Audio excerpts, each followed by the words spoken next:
Hi, friends. Yari here with Third Eye Yari, and I am a fun and safe psychic medium who helps people awaken. And this is going to be a video about the full moon and partial eclipse happening on May 5 today. May is a pretty monumental month astrologically. We have three major events to look out for: the full moon in Scorpio, an eclipse, and we're still in Mercury retrograde. Eclipses tend to bring very chaotic energy, but they can also bring tremendous change. Being in the sign of Scorpio, this can indicate clandestine changes behind the scenes, even on a global scale. You may only see the tip of the iceberg starting to be revealed in the month of May, and then all will be revealed as we move towards the end of the year. On a personal level, it may drain your energy initially, but then it encourages you to make powerful changes within yourself. It opens up a wonderful portal of self discovery, and you may also work on changes behind the scenes, not really letting anyone know until they're fully realized. So you may be working really hard in silence on a project or on something that you really want to accomplish, and you're not giving away any details because you don't want to be derailed from your path or you don't want any distractions. It's important to realize that while it's exhausting, this is a perfect time to confront things that you've outgrown in your life. So it's time for decluttering your home space or your life in general and detaching from things that you have evolved from. With this lunation, we're seeing a lot more passion with deeper emotions, feeling easier to articulate, and lucky encounters happening at an increase with this upcoming Scorpio full moon and partial lunar eclipse happening on May 5 or 6, depending on your time zone. With our second lunation in eclipse season falling in the passionate water sign of Scorpio, this partial lunar eclipse will offer us some of the strongest energy for celebrating how far we've come, releasing what no longer serves us, and finally expressing anything that might be building up inside, even if it's hard to say out loud. In this video, we'll dive into all things eclipse season, its stops transits, and what it means for you, ways to align with this energy, and maybe some things to reflect about together. First, let's talk about the full moon overview and what a partial lunar eclipse is. So, a partial lunar eclipse occurs when the Earth goes between the sun and the moon, blocking the sun's light from fully shining onto the moon, casting a partial shadow. Eclipses are seen as cosmic signs of change that and they as they tend to initiate sudden endings, which is often seen during lunar eclipses, like this one's, and quick beginnings, like we saw with the previous one, along with revelations and strong energetic shifts. Many astrologers believe that lunar eclipses can hold the power of multiple full moons wrapped into one, which is why things can tend to shift a lot more rapidly during eclipse season. And as we already know, full moons mark the midway point in the overall lunar cycle, where you see the moon at its peak energetic point, illuminating for us what has and hasn't been working for us. Midway through the journey, they can highlight things that we might be ready to let go of or that could be a hindrance. Midway through the journey in a lunar cycle, it can also illuminate things to celebrate, and it offers us a great opportunity to reflect upon how far we've come, as well. And with this being a Scorpio full moon and eclipse, we have a lot of strong lunar and cosmic energy really facilitating for us to bring more of that passion and emotions from deep within to the surface. Historically, and for many cultures, eclipse season has been seen as an energetically chaotic time because of how high the energy is.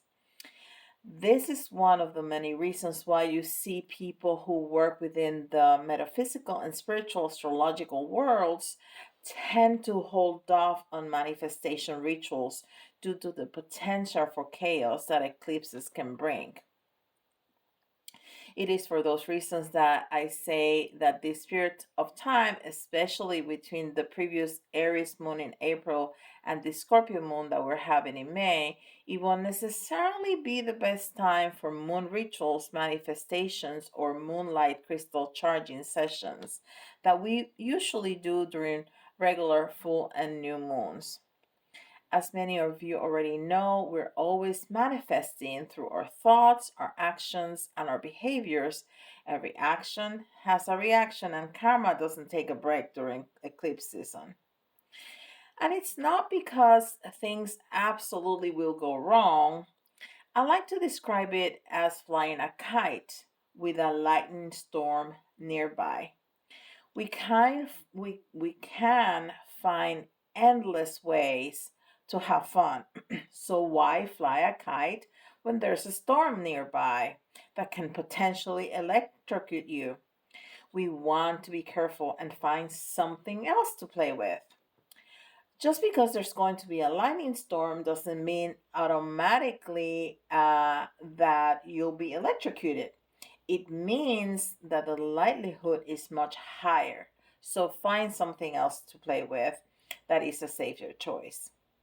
In the same way, just because it's widely understood that eclipse season can bring more energetic chaos, does not necessarily guarantee that a full moon ritual will backfire, but it will increase the likelihood of that happening. We also see that at the time of this eclipse, both Mercury and Pluto will be retrograde, which is a very important piece of information and looks like it will be increasing the likelihood of mishaps to occur.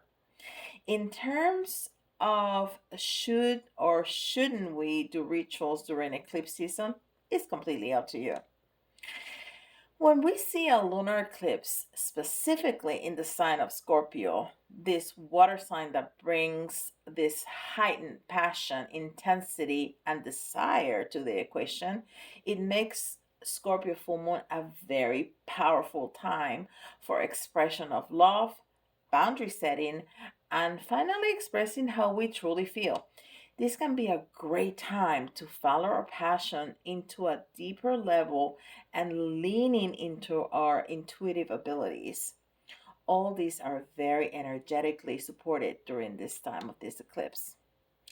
In terms of top transits surrounding this eclipse, a few days leading up to the Scorpio eclipse on May 1st, we saw that Pluto, the planet of the subconscious and transformation, or as I call it, the death guard of tarot, will be going retrograde in the sign of Aquarius all the way until October 1st.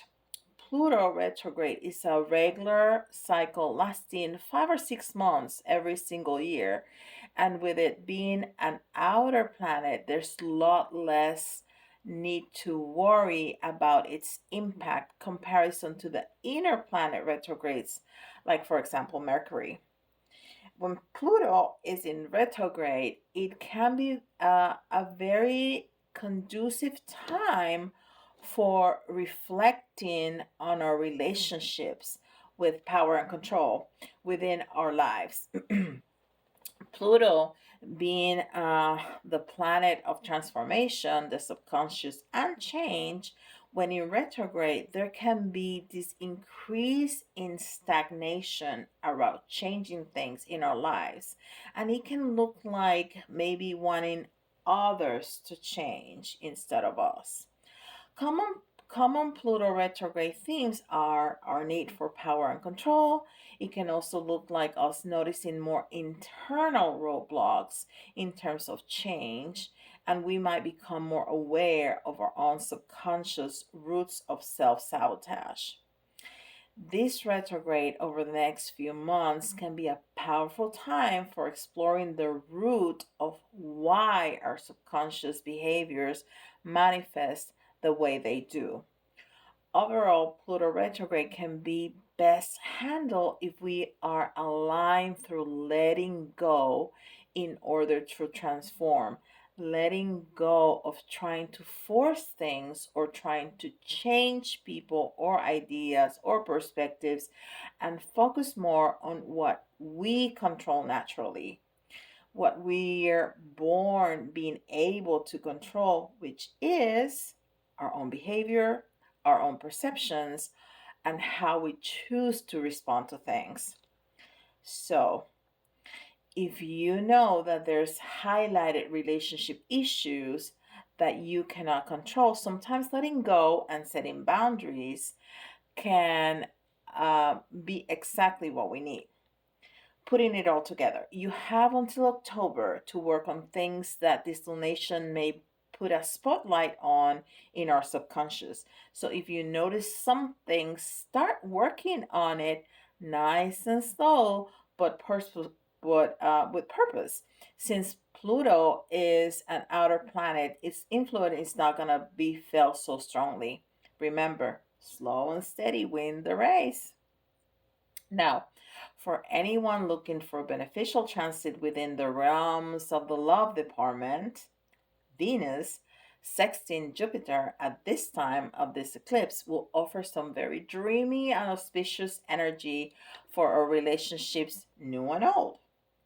Now can be a great time to socialize, go on dates, and enjoy shared energy with great people, as our energy will be more easily given and received, especially with the context of this being a passionate water sign full moon.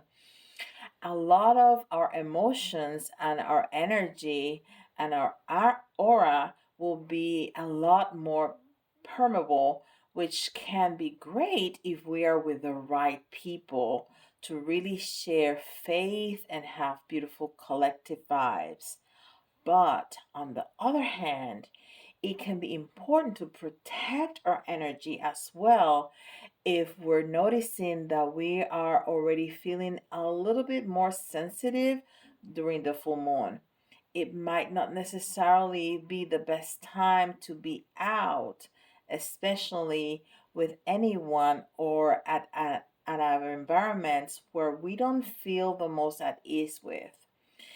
We also see that Mercury is still in retrograde, so there can still be a heightened potential for miscommunication or misunderstanding. So, either way, you know, I'm always going to advocate for us to leave our comfort zone because that's where the magic happens. That's where the growth happens. Even if we fall in our face, that's where the learning happens, which again is a part of growth, which is a part also of building our confidence and restructuring and expanding our comfort zone. So, if you're vibing with your friends, go for it. But if you are around people that have a different or lower frequency than you, or you find yourself at a place where you feel unsafe or uncomfortable, run away. During this time, it can be super fruitful to get out there and socialize. We have a higher likelihood of making deeper connections and meeting people and having beautiful chance encounters, especially in the romantic department. In platonic relationship as well, you could catch up with an old friend finally and having that feeling of like, you get me so well. This was so great that we got together. Also, I also advise for us to give one another the benefit of the doubt, especially during Mercury retrograde, because again, it's not just you who can have the potential of miscommunicating, other people do too. There is the potential that we misinterpret what other people are saying and that the other people misinterpret what we are saying. Overall, this Venus sextile in Jupiter transit offers a very strong dreamy vibes. So social gatherings and outings around the time of this eclipse, if you choose to partake. One last thing I want to add is I always offer these readings in terms of our relationships, how we interact with one another, because we are community based organisms. We have to interact with people in order to survive in this life. In a lot of ways, no man is an island, but I will say that if you find yourself feeling a lot more introverted right now, or feeling like you want to draw your energy back to yourself and you want to be with yourself, or you don't really feel called to be out and about, that is perfectly okay. And if you still want to work with the energy of Venus and Jupiter coming together in this beautiful transit and in alignment, the full moon will be bringing up a lot of our inner world, as it always does in every lunar cycle. This can be a beautiful time for journaling, for talk therapy, for any artistic endeavors, finding ways to express and articulate how we feel deep down. So if you choose to be out with friends, it's good. If you choose to be with yourself, it's good too. That deeper self exploration, being with ourselves, exploring what it looks like to create a loving comfort zone on our own, that self love can be very beautiful during this time as well. And it can also reinforce our own standards for ourselves. Seeing as the moon will be in the sign of Scorpio, we can also look to Mars, which is one of Scorpio's planetary rulers, who will be uh, trining with the moon at the time of this eclipse. So, if you've been noticing any building up or culmination around relationship dynamics, feeling like you want to maybe express how you're feeling or find the confidence to take action in some way, the May transit can be absolutely be of help. This is because what we usually see with this type of transit is a higher level of confidence and more clarity around exactly what we want, especially out of our relationships. This is because we see Mars, the planet of energy, courage, and assertiveness, having this very easy flowing and lucky energy with the moon, the astral body that directly impacts our inner world, our emotions, our intuition, how we process things, our relationships.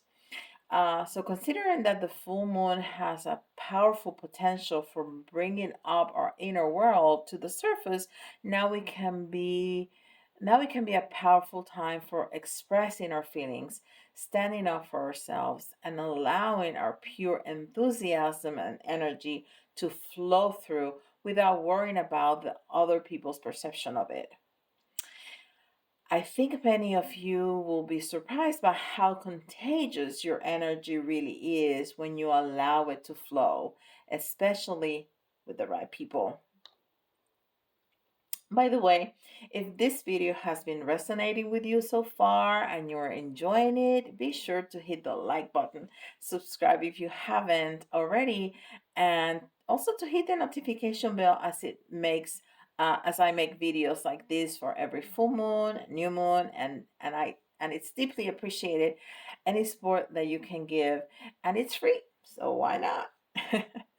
In terms of ways to align with this energy, allowing your emotions, intuition, and passion to flow, this full moon can be so very powerful. Scorpio full moons tend to be more, um, to bring more passion and intensity to the already emotionally heightened full moon.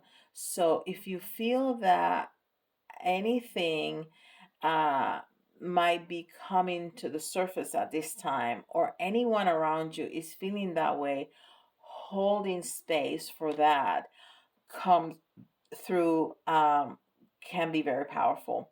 I've mentioned before, full moons are already very powerful, like cosmic spotlights in that way can illuminate what is and it isn't working for us at this time and help us in releasing those things for the better. So, reflecting upon any sort of limiting beliefs, people, environments, or habits that we hold on to and where they might stem from can be very energetically supported at this time and can lead to better understanding and deeper empathy for ourselves. Now, I say that in all of my videos, but I'm choosing to really emphasize it in this one specifically because of the transit that we see with Mars and the moon. There's this confidence in the air really energizing us and allowing us to feel a little bit more comfortable with reflecting on what any shadow side to ourselves, any area that may have put to the side or that we haven't really given any energy to or reflected upon in a while.